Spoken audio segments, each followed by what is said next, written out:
If you need to put all that in a letter, that means you haven't talked to someone. And do you really think they give a damn about what you've done over the past year if you haven't bothered to pick up the phone or send them an email or a text just to say, "Hi, how are you?"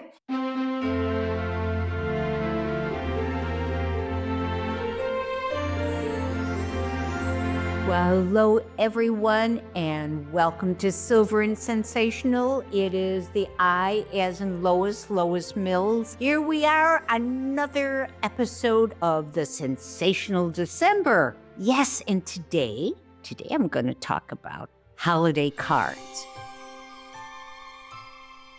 And I have to tell you, I have been using, maybe I shouldn't admit this, I've been using the same card that I have had printed several different ways since the 1980s. For those of you who are quite young out there, I know you weren't even born yet, but I know that many people have stopped sending cards.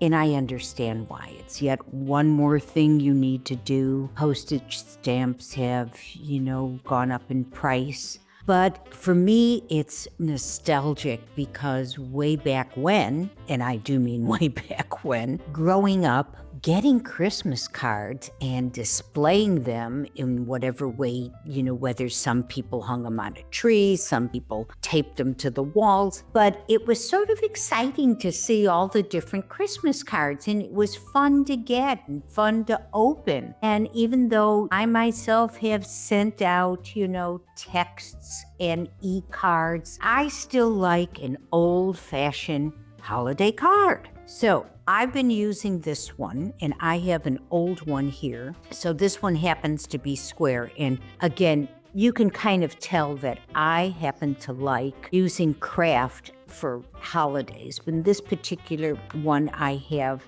craft paper lined with a red liner, and then this is a very shiny stock for the card. I've done it on vellum. I've done it in a regular number 10 envelope.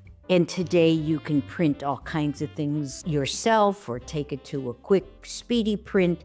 They don't cost that much. But anyway, here we are, and it's something I just love because it says the nicest thing about December is telling our friends we care and remember.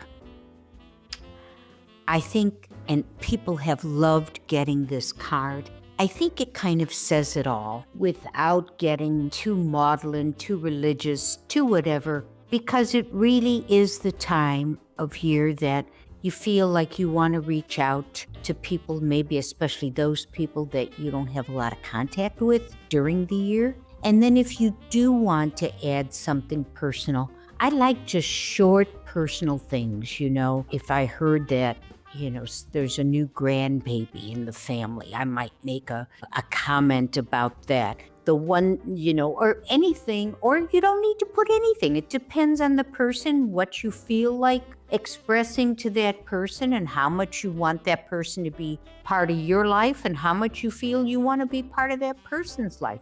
The one thing that I haven't seen much of in the last several years is that dreadful family letter. Jesus Christ. I mean, full page, single spaced letter on what so-and-so did, who did what, who's doing what, everybody, the kids, the grandkids, the neighbors. I mean, really, it's dull, it's boring, it sounds too full of yourself. You know what? If you need to put all that in a letter, that means you haven't talked to someone. And do you really think they give a damn about what you've done over the past year if you haven't bothered to pick up the phone or send them an email or a text just to say, "Hi, how are you?" So, that's my personal opinion. I like keeping it short and sweet without any big fanfare, but I like this particular saying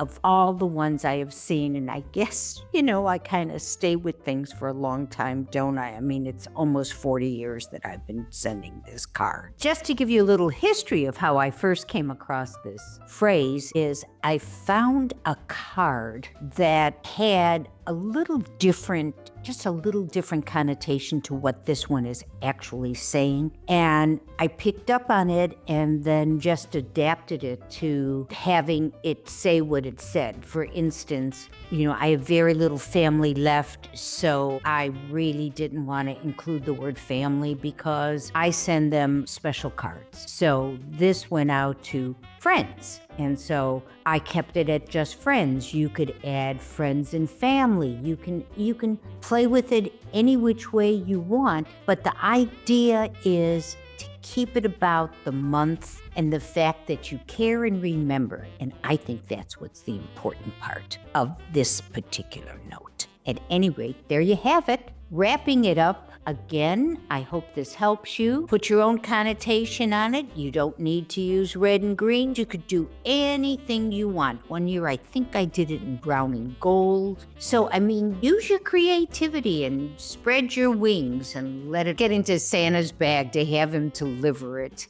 to all your friends. At any rate, thanks for tuning in. Look forward to a couple of days when we will be talking about Lois's favorite holiday meals. So there you have it.